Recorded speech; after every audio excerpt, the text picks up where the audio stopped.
বন্ধুরা, কৃষ্ণ ফ্যামিলি রান্নাঘরে আপনাদের সকলকে স্বাগত জানিয়ে আমি আবারও একটা রেসিপি নিয়ে চলে এসেছি। তো বন্ধুরা, আজকে যেটা দেখাবো সেটা হচ্ছে এই যে বোতে শাক। এটা এখন শীতকালে বেশি পাওয়া যায়, সর্ষে বাড়ি বা গম বাড়িতে এগুলো হয়। এই শাকগুলো আপনার দাদা কিনে এনেছে কালকে। এটা দিয়ে আপনাদের আমি একটা সুন্দর রসা বানিয়ে দেখাবো। তার সঙ্গে থাকবে আজকে এই যে একদম বক ফুল, আর এখানে আমি এই যে খেসারি ডালটা একটু আমি আগে বেটে নিয়েছি, এটা দিয়ে আমি আপনাদের করি। এরকম আমি দেখিয়েছিলাম মুসুর বেসন দিয়ে আর চালের গুঁড়ো দিয়ে। তো আজকে আমি খেসারি ডাল দিয়ে আপনাদের দেখাবো, পুরো ভিডিওটা দেখবেন এবং সঙ্গে থাকবেন। তো এই যে আমি কড়াতে সর্ষের তেল দিয়ে দেবো।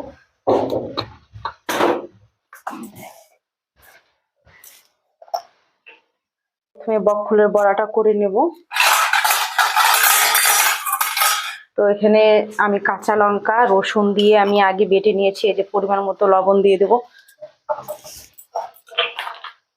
আমি পরিমাণ মতো এই যে হলুদ গুঁড়ো দিয়ে দেবো।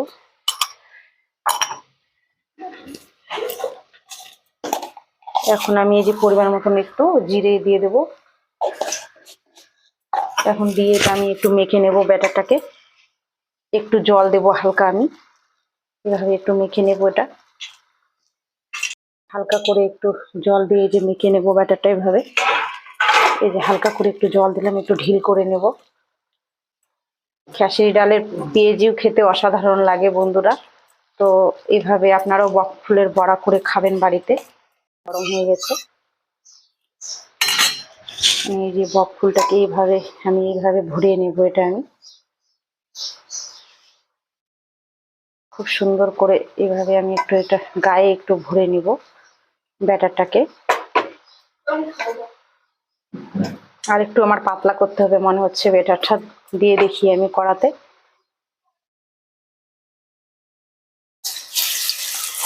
আমি আর একটু পাতলা করে নেব। এটা নিয়েছি, এই যে আমি দিয়ে দেব।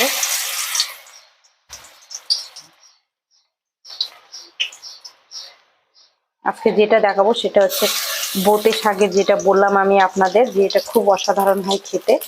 আপনাদেরকে আমি করে দেখাবো।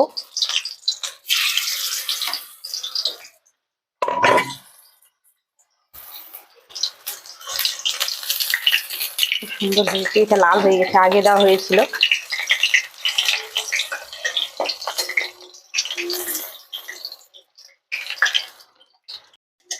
হয়নি হয়নি এখন।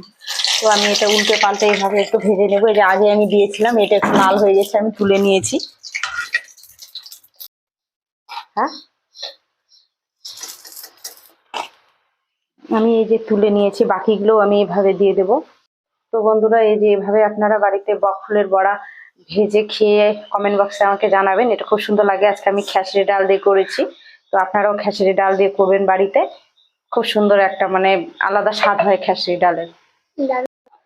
এখন আমি ওই ওই বক ফুল ভাজা তেলেতে আমি এই যে বলেছিলাম আর একটা রেসিপি হবে। তো আমি এখানে রসুন নিয়েছি, কাঁচা লঙ্কা নিয়েছি, আর এই যে তেজপাতা ফোড়ন দেব।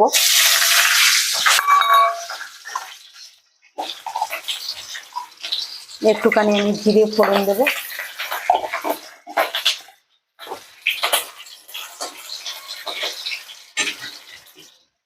এখন আমি এই যে এই শাকগুলো আগে দেবো না, আগে আমি এই যে বেগুন আর আলুটা যে শাকে বলেছিলাম বোতে শাকেতে দেবো, এটা আমি দিয়ে দেবো।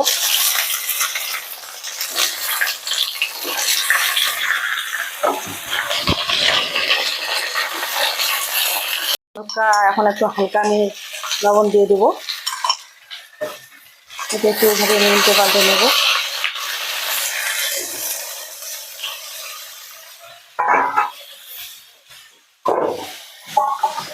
এটা নজর চলে গেছে, জানো, একটু নজর খারাপ হয়েছে। আমার ওই বেগুন আলু ভাজা হয়ে গেছে। এখন আমি এই যে শাকটা দিয়ে দেবো।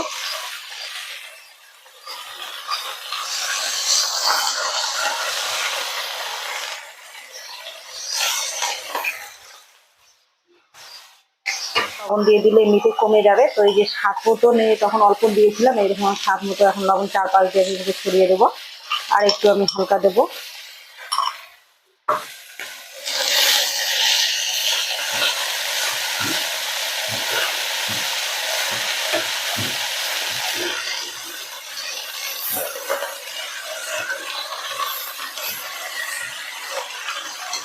আমি এইভাবে একটু একটু এইভাবে নাড়িয়ে নেব।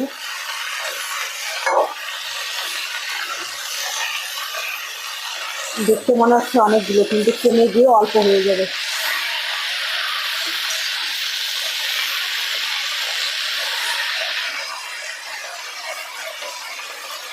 হলুদ গুঁড়ো দিয়ে দেবো।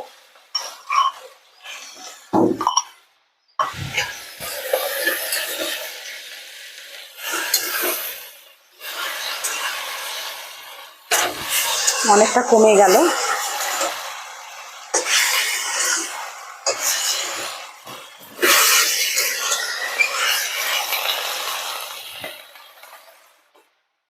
এই যে আমি আদা আর জিরে আমি বেটে নিয়েছি অল্প পরিমাণ মতো শাক হিসাবে, তো আমি এটা এখন দিয়ে দেবো। আর এখন আমি এই যে একটু জল নিয়েছি, মানে পাটা ধোয়ানো, তো আমি এই জলটা শাকের মধ্যে দিয়ে ঢেকে দেবো সিদ্ধ হওয়ার জন্য। নেড়ে চেড়ে নিলাম। এখন আমি এই যে জলটা পুরোটা দিয়ে আমি ঢেকে দেবো। প্রায় 10 মিনিট মতো আমি সিদ্ধ করব, কারণ এই যে শাকগুলো সিদ্ধ হবে। এখন আমি এটা ঢেকে দেব।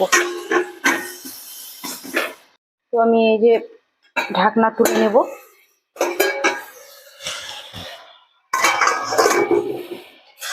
এরকম সিদ্ধ হয়ে গেছে, এইগুলো নরম হয়ে গেছে। তো আমি এখন এই যে টমেটোটা আমি দিয়ে দেবো। টমেটোটা আমি কেটে নিয়েছি, এই যে দেখতে পাচ্ছেন আপনারা, এই যে তো এইভাবে টমেটো সিদ্ধ হয়ে যাবে। এইভাবে একটু নেড়ে চেড়ে নেব।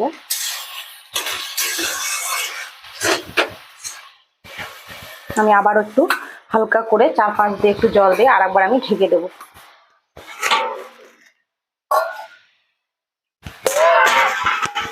একটু হালকা করে জল দিয়ে দেবো।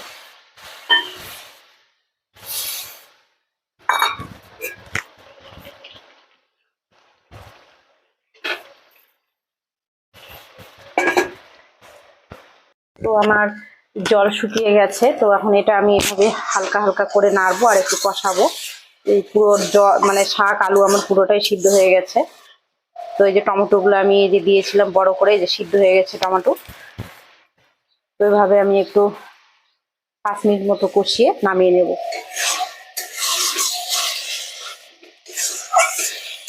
খুব সুন্দর লাগে বন্ধুরা, এটা বাড়িতে আপনারা করে খেয়ে আমাকে অবশ্যই কমেন্ট বক্সে জানাবেন। আর আমার চ্যানেলটি যারা এখনো সাবস্ক্রাইব করেনি তারা অবশ্যই সাবস্ক্রাইব করে নেবেন এবং আমাকে ফলো করবেন, বেশি বেশি করে শেয়ার করবেন এবং সঙ্গে থাকবেন। তো আমার এটা এইভাবে এই যে কষানো প্রায় হয়ে গেছে। এটা আমি আর জল টল দেবো না, কোনো কিছুই দেবো না। আলুগুলো আপনারা এভাবে একটু ভেঙে নিতে পারেন, নাও নিতে পারেন, যার যেভাবে খাওয়ার ইচ্ছে হয়, যে বলে আলু ভাঙবো না ওটা আলু খেতে পারেন। তো আমি একটু হালকা করে ভেঙে নিয়েছি, আপনারাও এইভাবে নিতে পারেন। উল্টে পাল্টে আমি আর একটু ভালো করে নাড়িয়ে চাড়িয়ে নামিয়ে নেব। হয়ে গেছে। একদম জল রাখা যাবে না, একদম এরকম শুকনো শুকনো করতে হবে। খুব অসাধারণ লাগে বন্ধুরা, এটা বাড়িতে আপনারা করে অবশ্যই খেয়ে আমাকে কমেন্ট বক্সে জানাবেন এবং লাইক করবেন, শেয়ার করবেন এবং বেশি বেশি করে আমার চ্যানেলটিকে সবাই মিলে সাবস্ক্রাইব করবেন। তো বন্ধুরা এই যে আমার রান্না কমপ্লিট হয়ে গেছে।